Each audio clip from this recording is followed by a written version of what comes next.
न कले 5टी काम जिते जहाँ कले भी यूपीआई रे उठाई पारे पीएफ टंका एवं जानतु ईपीएफ रो खूब शीघ्र यूपीआई माध्यम पीएफ उठाण सुविधा आरंभ करने को जाऊँगी कौन सी असुविधा बिना सीधा सड़क आपण बैंक अकाउंट टंका पाइबापी यही 5टी गुरुत्वपूर्ण कार्य तुरंत समाप्त करूँ। आसतु जानिबा आज आम यही नुआ अपडेट विषय आपन को जो 5टी कार्य तुरंत समाप्त करने को पड़ो जो आपण मैंने निजर पीएफ टंका यूपीआई माध्यम उठाई पारे। आसतु जानिबा ये वीडियो माध्यम तेणु वीडियो को आरंभ करने पूर्व आप समस्त को अनुरोध जो मैंने एपर्यंत आम चैनल को सब्सक्राइब करते आपण मैंने ही आम चैनल को सब्सक्राइब करूँ आ वीडियो को बहुत मात्रा लाइक शेयर कमेंट करूँ। तेज चलतु डेरी न करके आज वीडियो को आरंभ करवा। आपन भी जड़े पीएफ अकाउंट धारी तेबे यही खबर जानिबा जरूरी। किछि दिन पूर्व केंद्र श्रम मंत्री मनसुख मांडभिया देइथिबा सूचना अनुसार कर्मचारी माने ईपीएफ 3.0 अधीन यूपीआई माध्यम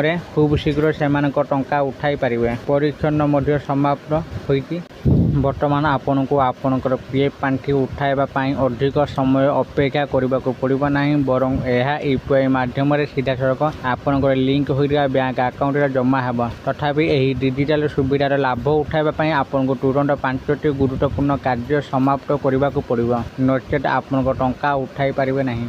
जदि आपणकर यूनिवर्सल अकाउंट नंबर यूएन संपूर्ण सक्रिय थाए तेबे केवल यूपीआई माध्यम पीएफ पांठी स्थानांतरित हेब। जदि आपणकर पासवर्ड भूली जाती कि आपणकर पंजीकृत मोबाइल नंबर परिवर्तन हो जाए तेबे यह को तुरंत अपडेट करूँ। जदि आपणकर यूएन सक्रिय न थाए तेबे केवाईसी जांच और यूपीआई उठाण भली डिजिटल सेवा काम करिवो नाही। पीएफ दाबी प्रत्याख्यान सबुठ साधारण कारण होउछि नाम किंबा जन्म तारीख रे मेल न खाइबा। ईपीएफ रेकर्ड रे आपनकर नाम और जन्म तारीख आपनकर सरकारी डॉक्यूमेंट सहित मेल खाइबा आवश्यक। यह व्यतीत गुरुत्वपूर्ण टिकस रिहाती टीडीएस एडाइबा पई निश्चित करंतु जे आपनकर पीएफ अकाउंट आपनकर पान कार्ड सहित लिंक एवं जांच होइछि। यूपीआई ट्रांसफर संपूर्ण भाव में बैंक अकाउंट उपर निर्भर करे तेणु ईपीएफ पोर्टाल रे देइथिबा आपनकर बैंक अकाउंट नंबर एवं आईएफएससी कोड सठिक हेबा आवश्यक। यह सहित निश्चित करूँ जे आपन पीएफ अकाउंट सहित पंजीकृत बैंक अकाउंट रे आपन यूपीआई आईडी सक्रिय अच्छी।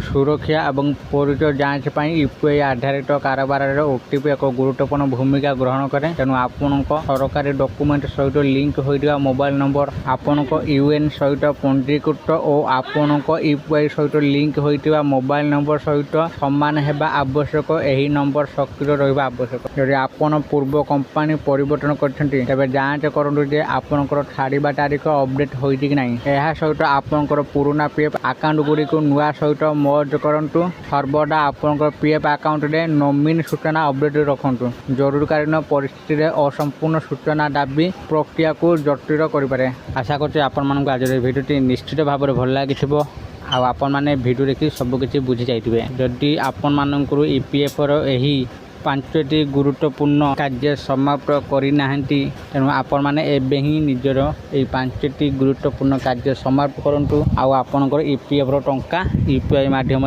उठातु। जब आपण मानक ये भिडियो भल लगी था दयाकोर ये भिडियो को बहुत मात्रा लाइक शेयर और कमेंट करूँ। आ जो मैंने एपर्यंत आम चैनल को सब्सक्राइब करते आपण मानक अनुरोध आपण मैंने ही आम चैनल को सब्सक्राइब करूँ। आज ये फोन देखा एक नुआ भिडियो से पर्यटन मुझे आपण मान विदा नौकरी रोचे। धन्यवाद।